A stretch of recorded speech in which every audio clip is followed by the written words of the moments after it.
마음에 감동이 오시면 손을 이렇게 들여다 말지 마시고 끝까지 올려서 우리 축복해 주시고 격려해 주시기 바랍니다. 우리가 서로를 격려할 때 힘을 더 얻을 수 있을 것 같아요. 우리 성가대도 하나님의 은혜 사랑도 받지만 우리 성도분들의 또 격려 속에서도 더 힘찬 찬양 하나님께 올려드릴 수 있을 줄 믿습니다. 할렐루야. 평안하신지요? 아니, 왜 할렐루야에는 아멘 크게 하셨는데 평안하시냐는 제 질문에는 왜 목소리가 작아지시나요? 어떤 목사님이 그런 말씀을 하시더라고요. 목사님, 요즘 성도들이 너무 분노하고 있어요. 억울하대요. 불공정한 세상의 현실 앞에서 마음이 쓰라리고 화를 품고 그 화를 품고 있다가 어느 순간 괜히 지나가다 한 번 찔러내면 자기는 모르게 그 화가 하필이면 그 지나가다가 나를 찔른 그 사람한테 토로하게 되더라는 거예요. 내게 전혀 원인을 제공한 사람이 아닌데도 불구하고. 여러분, 우리가 살아가는 시대를 한편으로 정리하기를 기울어진 운동장 같은 시대라고 얘기해요. 예전에 리버풀에서 축구 경기를 하는데 워낙 이 팀이 강하다 보니까 마치 기울어진 운동장에서 경기를 하는 것 같더래요. 그래서 이 시대에 뭔가 불공평하고 대항할 수 없는 상황을 기울어진 운동장 위에 서 있다고 얘기합니다. 출발선부터 다르고 게임의 룰도 다르고 심지어 심판까지 편파적인 상황. 여러분, 이런 상황이 내게 있다면요, 내가 어찌할 수 없는 상황에 분노가 치밀어 오르게 되는 거예요. 이런 분노, 불공정한 사회의 이런 분노가 창세기에 처음 기록되는 사건이 뭐냐면 바로 가인이 아벨을 죽인 첫 번째 살인의 사건에서 이루어집니다. 그 가인이 분노했던 이유가 무엇입니까? 창세기 4장 4절과 5절에 이렇게 전하고 있습니다. 여호와께서 아벨과 그의 제물은 받으셨으나 가인과 그의 제물은 받지 아니하신지라. 가인이 몹시 분하여 안색이 변하니. 하나님께 거절당한 것, 저는 받아들여졌는데 나는 받아들여지지 못한 이 상황이 분노하게 되는 거예요. 언젠가 또 한 청년이 목사님에게 와서 그러더랍니다. 목사님, 저 다른 거 원하지 않아요. 하나님께서 이것만 들어줬으면 좋겠어요. 제발 출발선이라도 같았으면 좋겠어요. 뛰다가 안 되는 건 어쩔 수 없는데 처음부터 달리는 자리가 달라요. 그러면서 뭐라고 얘기하냐면 정말 열심히 공부해서 학교 들어갔어요. 서울대에 들어갔어요. 서울대 들어가면서 장학금 받고 어렵게 등록금 마련해서 들어가고 딱 보니까 거기에 있는 애들은 지난 한 학기 동안에 쓴 학원비가 자기 등록금보다 훨씬 비싸더라는 거예요. 거기서부터 괴리감을 느끼기 시작했대요. 그리고 처음에 이제 마음을 그래도 여기 들어와서 열심을 다해야지. 이제 수업을 듣는데 이 수업이 모든 대화가 영어로 이루어지는 그런 과목인 거예요. 그래도 교수님 말씀 잘 이해하고 공부하기 위해서 전날에도 그래 내가 그래도 다른 애들보다 영어는 좀 했잖아 하면서 수업에 들어갔는데 이야, 발음부터 달라요.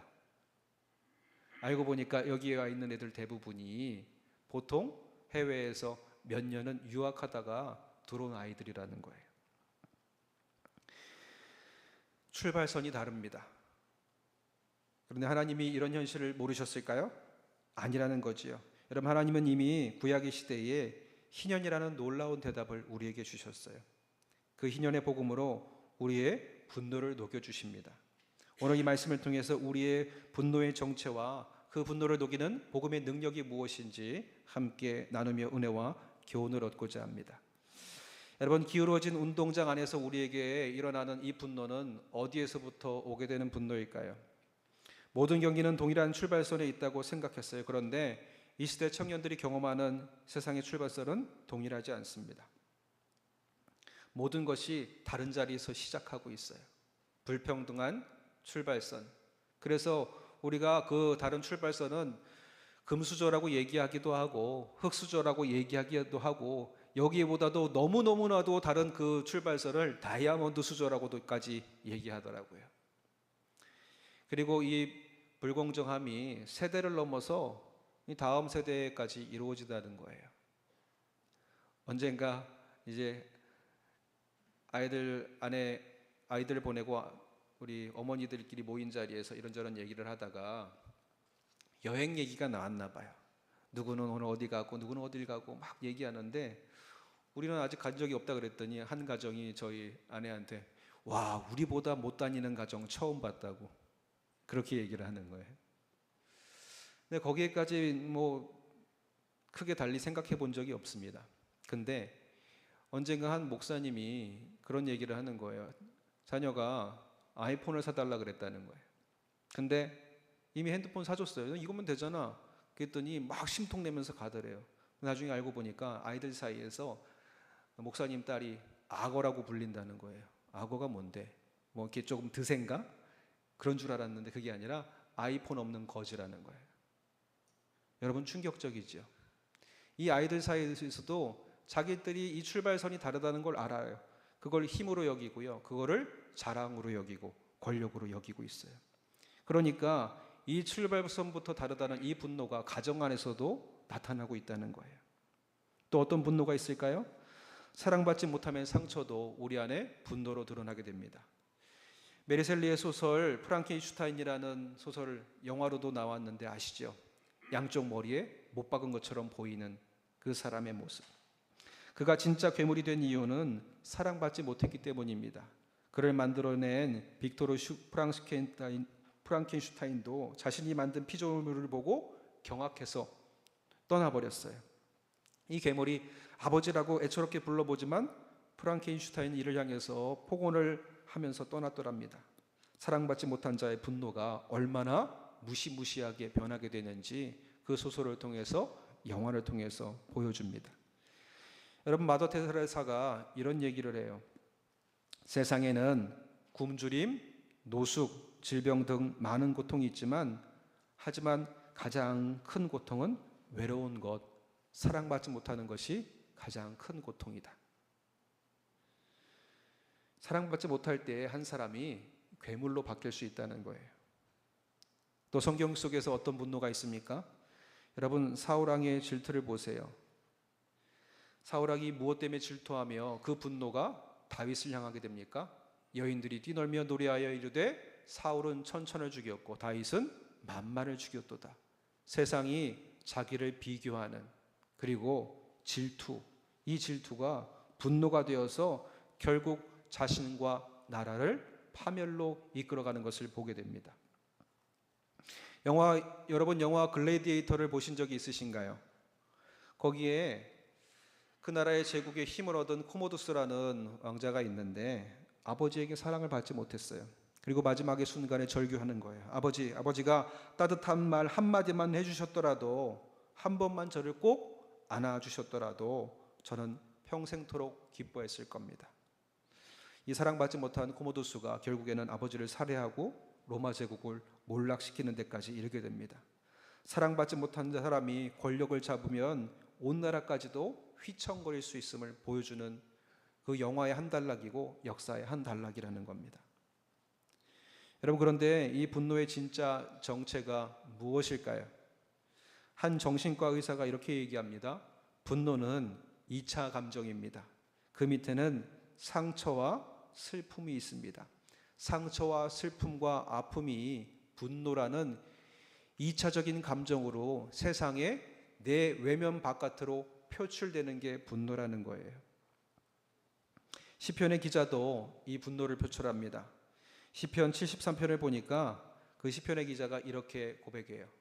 내가 악인의 형통함을 보고 그 오만한 자를 질투하였음이로다. 그들은 죽을 때도 고통이 없고 타인과 같은 고난이 없고 나는 이렇게 힘들고 어려웠고 가난한 자는 죽는 것도 고통스러운데 저들에게는 고통이 없어 보이고 고난이 없어 보이고 불행이 없어 보이는 거예요. 이게 이 기자에게 분노로 표출되는 거예요.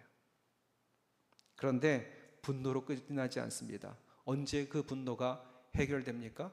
이 시편의 끝자락에 보니까 이 시인이 이렇게 고백해요. 하나님의 성소에 들어갈 때에야 그들의 종말을 내가 깨달았나이다. 앞에까지는 분노로 가득 찼던 이 시인의 고백이 마지막에 성전에 들어가서 하나님의 품에 안기고 나서 보니까 그제서야 보이게 되는 거예요. 나는 주님의 품에 안긴 자녀이고 저들은 주님의 분노에 안긴 자녀들이라는 것을. 사랑하는 성도 여러분, 혹시 우리 마음에 아직도 풀리지 않는 분노의 응어리가 있으신지요? 그 분노를 가지고 이 성전에 올라오셨다면 이 성전에서 하나님이 그 분노를 풀어주실 줄 믿습니다. 오늘 분노를 여기에서 내려두고 가시는 거예요. 제가 언젠가 말씀드렸는지 모르겠습니다만 제가 교회가 화장실 같았으면 좋겠는 거예요. 제가 우스갯소리로 언젠가 이 얘기를 했더니 화들짝 놀라십니다. 그래서 제가 그 이유를 얘기했어요. 여러분, 화장실 들어가기 전에는요 급해요. 표정도 안 좋아요. 근데 들어갔다 나오면 세상 편한 게 없어요. 저는 교회 와서 여러분들이 그랬으면 좋겠어요. 오셔서 다 쏟아내세요. 찬양으로 쏟아내고요, 기도로 쏟아내고요, 또 성도의 교제 속에서 쏟아내시는 거예요. 그러면 이를 또한 하나님께서 들어주시고 우리의 마음을 녹여주실 줄 믿습니다. 여러분, 이 가운데 우리의 분노의 자리 가운데 하나님께서 주시는 해답은 무엇일까요? 하나님이 주시는 희년의 제도가 우리에게 주시는 응답이었다는 거예요.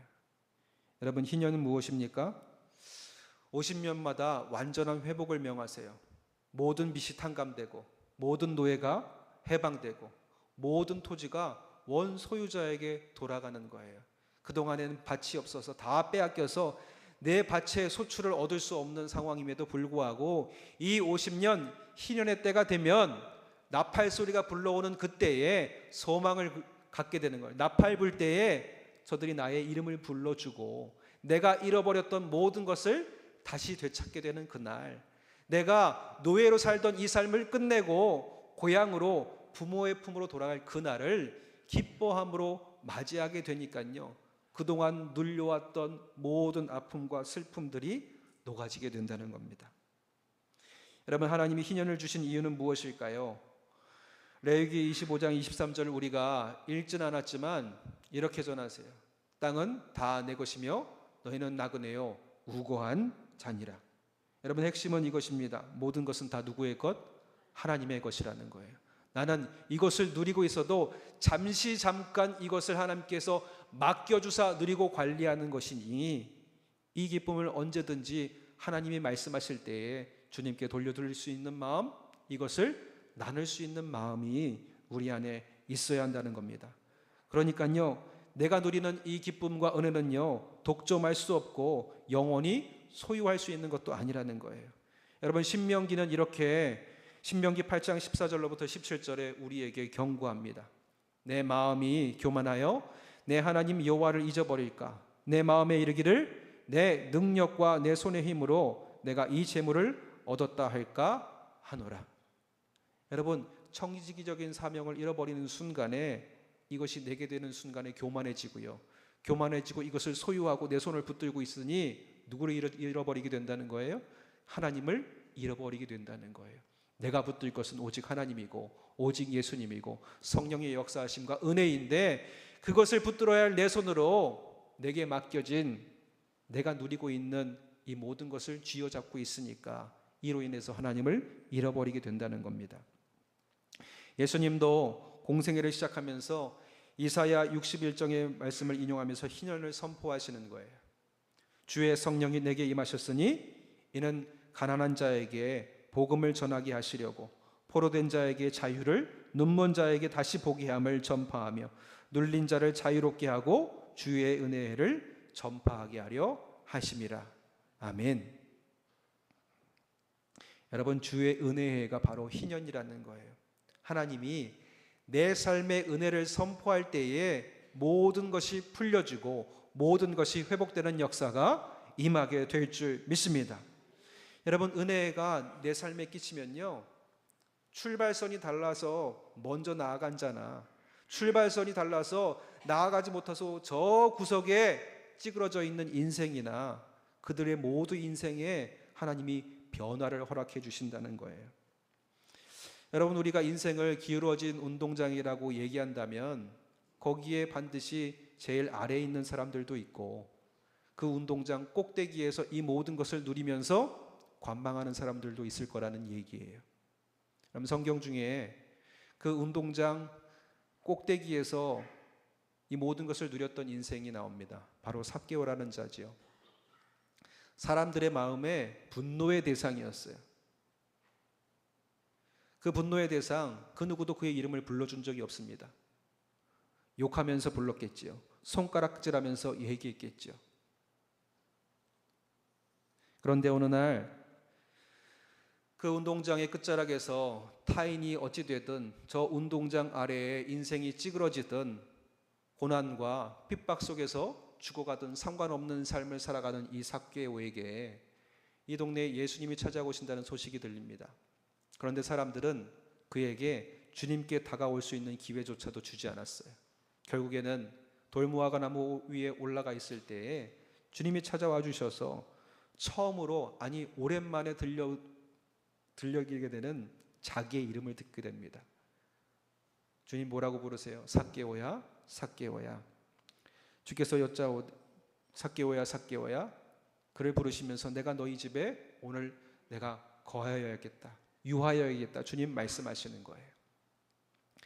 어쩌면 이 삭개오는요, 그 순간이 충격으로 다가왔을지도 몰라요.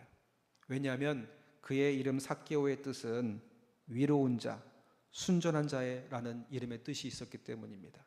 주님이 그의 이름을 부르는 순간에 깨닫게 되는 거예요. 내가 지금까지 어떤 인생을 살아왔는지. 하나님 내게 이름을 주셨는데 그 이름대로 살아내지 못한 지금까지의 걸음을 보게 하시는 거예요. 위로운 자가 아닌 걸음, 하나님의 기쁨이 되지 못한 걸음. 그 은혜의 복음이 예수님의 부르심으로 삭개오의 이름을 부를 때에 이 이름의 부름이 그의 인생의 희년의 선포가 되기 시작하는 거예요. 여러분, 주님이 나를 부르실 때에 내 인생의 새로운 희년이 시작되게 될 줄 믿습니다. 그 복음의 역사가 그의 마음을 풀려주게 하고 그가 누리고 있는 모든 것이 하나님이 맡기신 은혜이고 사명이고 청지기 자리에 있다는 것을 깨닫게 되니까 이제 생각과 판단이, 앞으로의 삶의 방향이 달라지는 거예요. 그래서 주님께 이렇게 고백합니다. 하나님, 삭개오가 서서 주께 여짜오되 주여 보시옵소서. 내 소유의 절반을 가난한 자들에게 주겠사오며 만일 누구의 것을 속여 빼앗은 일이 있으면 4배나 갚겠나이다. 여러분, 이것이 저 꼭대기에서 운동장 아래에 있는 사람들의 인생을 바라보지 못한 채로 하나님 주신 청지기적 사명을 나의 것으로 누리며 교만했던 인생에게 희년의 선포가 닿았을 때에 다가오는 놀라운 은혜의 변화인 줄 믿습니다. 하나님의 은혜가 다가오면요, 완악한 마음도, 교만해졌던 마음도, 이것을 홀로 독점하고 누리려고 했던 이기적인 마음도 하나님이 바꾸어 주신다는 거예요. 이 사랑을 받은 경험이 나눔의 행동으로 드러나게 되는 거지요. 여러분, 하나님의 사랑은 우리 사람의 사랑과 다릅니다. 그 하나님의 사랑을요, 로마서 5장 6절과 8절과 10절에 이렇게 전하지요. 우리가 아직 연약할 때에 그리스도께서 우리를 위하여 죽으심으로, 우리가 아직 죄인 되었을 때에 그리스도께서 우리를 위하여 죽으심으로, 우리가 원수 되었을 때에 그의 아들이 죽으심으로 말미암아 하나님과 화목하게 되었다. 여러분, 믿으십니까? 여러분, 우리가 하나님께 사랑받을 만한 사람인 줄 알았는데 우리는 연약한 자였고요, 죄인 되었던 자였고요, 원수된 자라는 거예요. 이를 향하여 하나님이 우리에게 이 사랑을 베풀어 주십니다. 사랑을 받을 만한 자격이 있을 때가 아니라 연약한 순간에도, 죄인이었던 순간에도, 원수였던 순간에도 하나님의 은혜와 사랑은 나에게서 끊어지지 않는다는 거예요. 여러분, 이것이 우리에게 희년의 은혜요 복음인 줄 믿습니다. 그 한 번도 받아보지 못한 사랑이 누구로부터? 하나님으로부터, 예수님의 십자가의 사랑으로부터 내게 전해지는 거예요. 여러분, 오늘 주님께서 다시금 우리에게 나의 이름을 불러주셨을 때 새로운 정체성을 부여해 주십니다. 고린도후서 5장 17절에 이렇게 전합니다. 그런즉 누구든지 그리스도 안에 있으면 새로운 피조물이라, 이전 것은 지나갔으니 보라 새 것이 되었도다. 새 것이 되었는 순간에 주님을 나의 구주로 고백하게 되고요, 새 것이 된 순간에 하나님을 나의 하나님으로 고백하고 아버지 하나님이라 고백하게 됩니다. 나의 이름을 불러주셨을 때에 소외되고 버림받은 이들의 이름을 불러주셔서 잊혀진 본래의 본성, 하나님의 성품을 다시금 되찾게 되는 거예요. 삭개오야 내려오라. 잊혀진 그의 이름이 다시 한번 불려지는 순간에 하나님이 그를 이 땅에 창조하신 원래의 목적대로 살아가게 됩니다. 죄인된 삶에서 본래의 이름의 뜻대로 예수님의 불러주심 때문에 삭개오는 더 이상 세상의 사람들 가운데 괴물로, 죄인으로, 원수로 불려지지 않고 하나님과 함께 더불어 식탁에서 함께 그 은혜를 맛보는 형제가 되는 은혜를 누리게 된다는 겁니다. 여러분, 오늘 우리의 삶도 이렇게 변화될 수 있을 줄 믿습니다. 연약한 나일지라도, 분노로 일삼는 삶을 살고 있을지라도 하나님의 은혜의 복음이 내 삶에 선포되는 순간 나의 정체성이 바뀌게 되고요, 내 상처로 인한 분노가 하나님께서 부어주시는 하나님의 사랑받은 자의 은혜로 형제와 자매들과 함께 누리는 은혜의 기쁨으로 바뀌어지게 된다는 거예요. 여러분, 이게 어디서부터 시작됩니까? 십자가에 예수님께서 가장 불공정한 자리에서도 분노하지 아니하고 그 모든 분노를 다 끌어안으신 이후에 그분의 용서를 통해서 이루어 주신 하나님의 희년과 복음의 선포하라는 거예요. 아버지여, 저들의 죄를 사하여 주시옵소서. 주님께서 세상에서 가장 불공정한 자리, 죄가 없음에도 십자가에 달리신 그 자리에서 인간적인 모든 복수심을 뛰어넘어서 또 인간의 분노의 한계를 뛰어넘어서 이것을 다 품어주시고 용서해 주셨다는 거예요. 여러분, 이 용서의 자리에서 우리의 모든 분노가 녹아지게 되는 줄 믿습니다. 여러분, 이 예수님의 이 용서를 닮은 스데반도 주님과 같이 행하는 거예요. 스데반이 돌에 맞아 죽어가면서도 이렇게 기도합니다. 주 예수여, 내 영혼을 받아주시옵소서. 주여, 이 죄를 그들에게 돌리지 마옵소서. 마땅히 분노를 품을 수 있는 자리에 어떻게 이 스데반은 분노를 품지 않고 저들을 용서할 수 있었을까요? 여러분, 이의 용서가 거기에 있던 한 사람의 삶을 변화시키는 첫 걸음이 됩니다. 그 자리에 누가 있었습니까? 사울이 있었지요.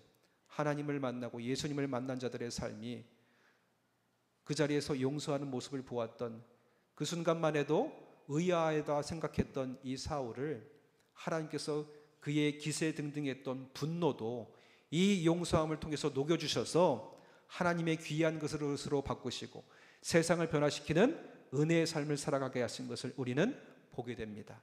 오늘 이 세상에 분노를 가진 자들이 또 오늘 분노를 품고 성전에 올라왔던 우리일지라도 하나님께서 그렇게 귀하게 사용하여 주시고 바꾸어 주실 줄 믿습니다.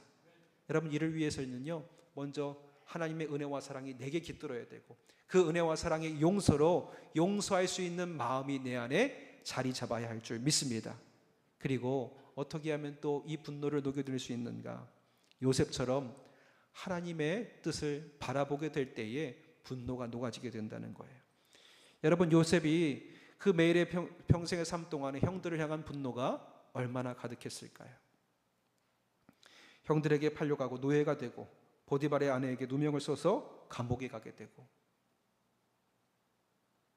그의 삶은 참 어려웠을 거예요. 스데반은 용서를 통해서 분노를 녹였고 요셉은 하나님의 시선으로 분노를 녹이게 되는데 이 요셉이 그렇게 고백합니다. 당신들은 나를 해하려 하였으나 하나님이 그것을 선으로 바꾸사. 여러분, 믿으십니까? 하나님께서 우리의 분노의 시선을 바꾸셔서 하나님의 역사를 보게 하신다는 거예요. 하나님 당신께서는 이 고난도 하나님의 계획의 일부로 사용해 주시는 줄 믿습니다. 그러면 하나님의 뜻을 알게 되면 이 분노도 녹아지게 된다는 거예요. 또 어떨 때 이 분노가 녹아집니까? 하나님께서 뜻하신 바를 알게 될 때. 여러분, 다윗은 사울에게 쫓겨 도망 다니면서도 사울을 해하지 않았어요. 엔게디 굴에서 사울을 죽일 기회가 있었지만 그때 다윗이 이렇게 고백합니다. 여호와께서 나의 주 곧 여호와의 기름 부음을 받은 자에게 손을 대어 해하는 것을 여호와께서 금하시나니. 분노보다도 무엇을 더 앞세우는 거예요? 하나님의 뜻을 앞세우는 거예요. 그러면 하나님의 뜻이 커지면 나의 분노는 그 자리에서 작아지고 줄어들게 되는 줄 믿습니다. 다윗은 개인적인 분노보다도 하나님의 뜻을 앞세웠어요. 이때 하나님께서 그의 마음에 분노를 녹여주셨다는 거예요. 여러분, 분노하면서 우리는 벗어나는 영적 깨달음이 어디에 있는지 이제 조금씩 분명히 알게 됩니다. 사실 분노할 때 우리는 자신이 옳다고 생각해요. 상대방은 분명히 틀리다고 확신합니다. 하지만 복음은 우리에게 다른 진리를 전합니다. 하나님만이 완전하시고 하나님만이 완전히 옳으시다. 우리는 모두 하나님의 사랑받는 죄인일 뿐이라는 것을 우리에게 전해주고 있습니다. 나는 항상 그런 길로 가지만 이 그런 길로 가는 인생들을 사랑하시는 하나님의 사랑, 그러니 옳고 그름과 분노와 이 판단은 모두 누구에게? 하나님께 내어 맡기고 우리는 하나님께서 나를 베풀어 주시고 사랑해 주신 그 사랑과 용서와 또 그 은혜를 베푸는 자리에 서야 한다는 거예요. 여러분, 분노할 때마다 우리는 하나님의 자리에 앉으려고 합니다. 누가 잘못했는지 판단하고 누가 벌을 받아야 하는지 결정하려고 하지요. 하지만 그것은 우리의 자리가 아니라는 거예요. 그것은 하나님의 자리입니다. 우리는 단지 사랑하고 용서만 하면 된다는 거예요. 우리의 사명은요, 사랑하고 용서하는 것. 비로소 너희가 서로 사랑할 때 너희가 내 제자인 줄 알리라. 여러분 믿으십니까? 그 사랑으로 복수라는 것, 분노라는 것 내 삶에 거두어내고, 아니 거두어내는 거 아니라 이거 잠시 잠깐 하나님께 내어 맡기는 거. 하나님, 이 분노의 감정 내가 감당하기 너무나 어렵습니다. 폭발할 것 같고 언젠가 누군가의 전혀 상관없는 인생들에게 이 해가 끼쳐질 것 같아요. 하나님, 이 분노의 감정 하나님이 가져가 주세요. 대신 저에게 그 분노의 자리에 오직 용서와 하나님의 뜨거운 사랑만 남게 하여 주시옵소서. 우리가 그렇게 기도해야 할 줄 믿습니다. 여러분, 이 분노를 다스리려면요, 우리가 첫 번째로는요, 내 안에 있는 분노를 인정하는 거예요. 너 얼굴 표정이 왜 그래? 무슨 일 있어? 아니야, 난 괜찮아. 이게 아니라, 아니야, 난 괜찮아가 아니라 내 속에 있는 분노를 인정할 줄 알아야 된다는 거예요. 시편의 기자처럼 솔직하게 고백하라는 거예요. 여러분, 시편을 보면요, 처음에는 분노와 불평과 원망으로 시작하는 시편이 너무나 많아요. 근데 그 끝을 보면요, 대부분 뭐로 끝나는 줄 아세요? 할렐루야라고 끝납니다. 내 분노를 인정하는 순간부터 분노가 녹아지기 시작한다는 거예요. 그 다음 두 번째로는 요셉처럼 누구의 시선으로? 하나님의 시선으로 바라보게 하는 거예요.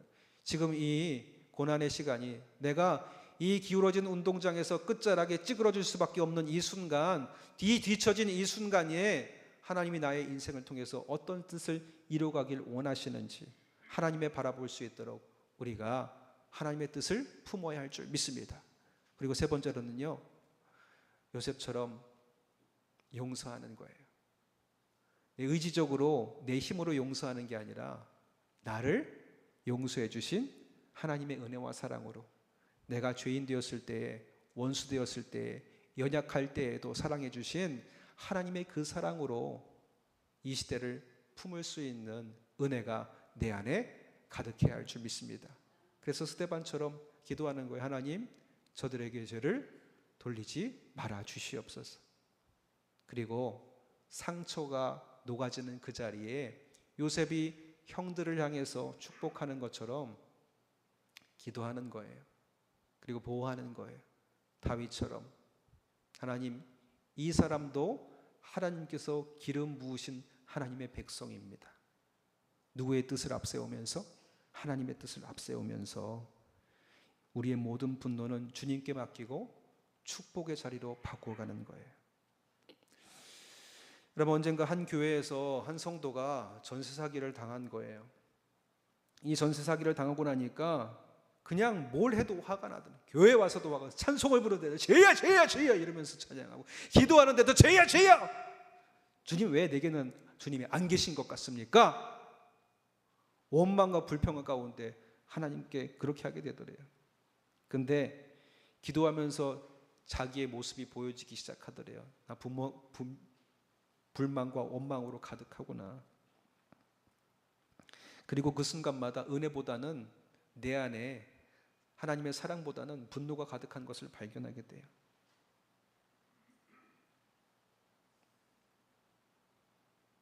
근데 몇 해가 지나서 그분이 목사님에게 찾아와서 그렇게 고백하더래요. 목사님, 저는 이제 새로운 걸 하고 있습니다.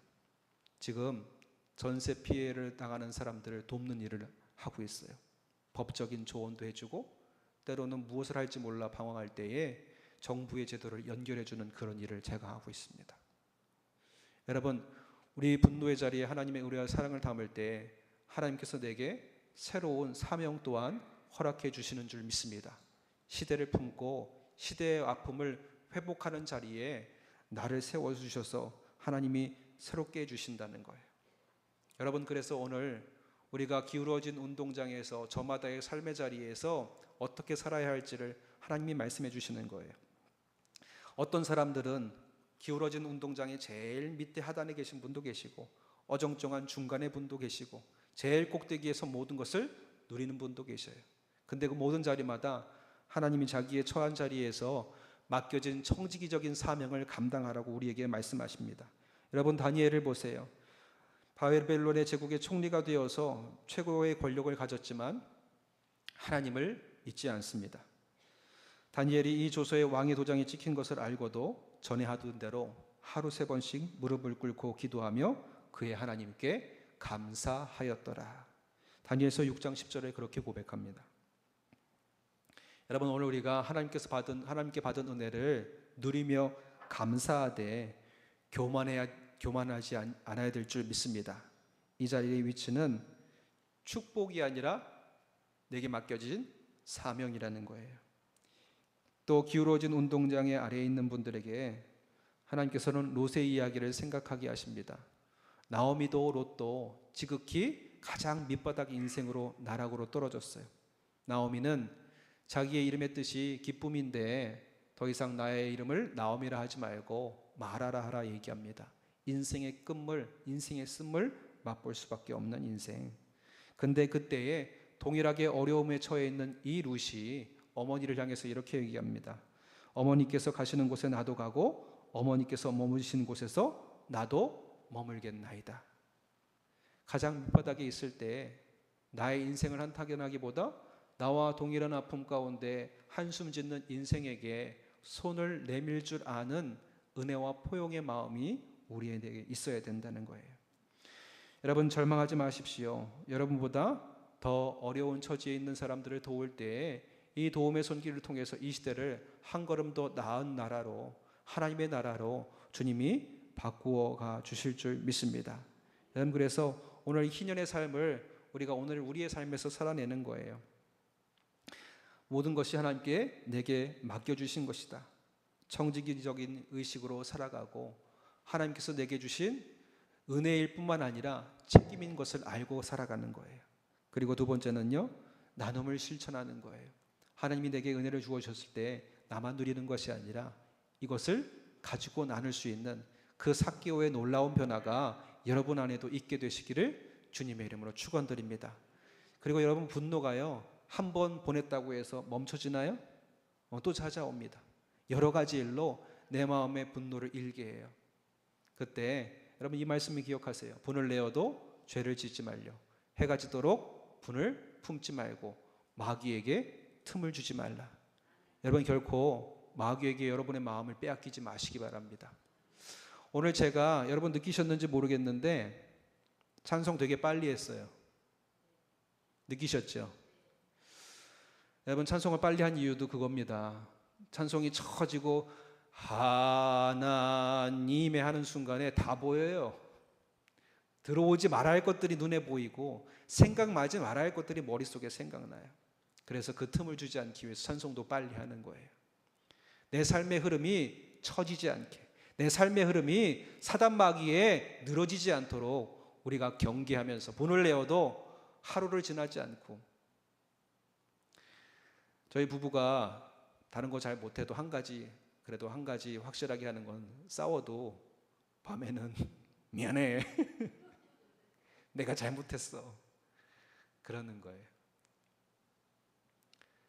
근데 그게 어려운데 그 말 한마디 하고 품어주고 용서하면 이전보다도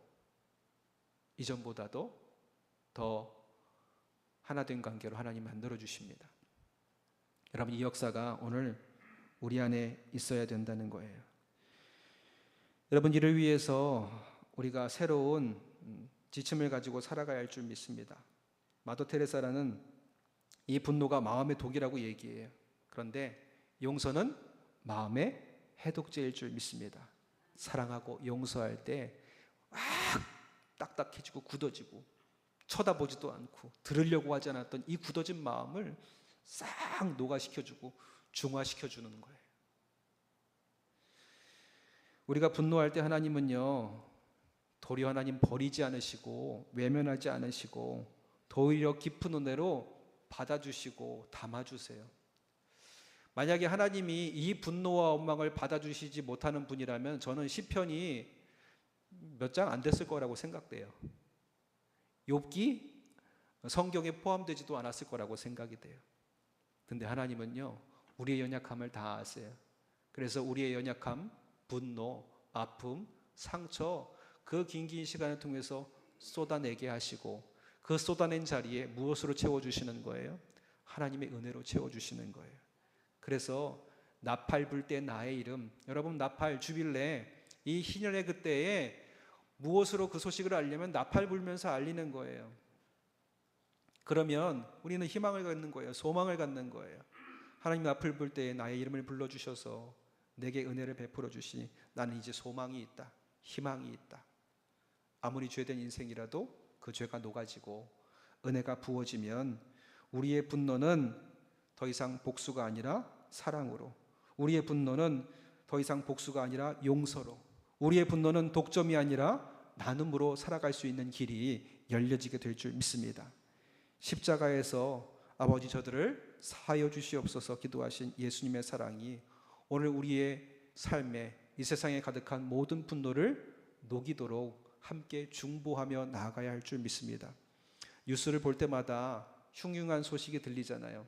언젠가는 지하철도 못 타겠다. 언젠가는 집 앞에도 못 나가겠다. 언젠가는 어디 놀러도 못 나가겠다라는 얘기가 돌 정도로 이 분노를 가지고 그 분노를 칼을 들고 때로는 폭력으로 때로는 세상을 향한 원망으로 표출하고 있는 이 시대에 오늘 하나님을 믿는 하나님의 백성들이 그 용서의 자리, 하나님이 품으신 은혜의 자리, 나눔과 격려의 자리, 청지기의 자리로 바꿔가야 할 사명이 오늘 우리에게 있는 줄 믿습니다. 저와 여러분 통해서 세상이 하나님의 용서와 긍휼의 사랑을 경험하고 분노를 녹이는 놀라운 뜨거운 사랑의 은혜를 경험하게 되시기를 주님의 이름으로 축원드립니다. 저는 그래서 우리 권사님들을 볼 때마다, 집사님을 볼 때마다, 우리 장로님들을 볼 때마다, 우리 성가대의 찬양을 들을 때마다 세상의 사람들이 은연중에 알았으면 좋겠어요. 야, 예수님 믿는 사람은 뭐가 좀 달라. 이런 거면은 분명히 화내고 분노할 만도 한데 감사하다고 하더라? 이상한데? 도대체 그 비결이 뭐지? 그 끝자락에서 주님을 만났으면 좋겠어요. 우리를 궁금해하고, 저 다리오 왕도 이 다니엘 도대체가 뭐가 믿는 구석이 있어서 사자굴에도 들어갔을까 했을 때 거기에서 누구를 보게 돼요? 하나님을 보게 돼요.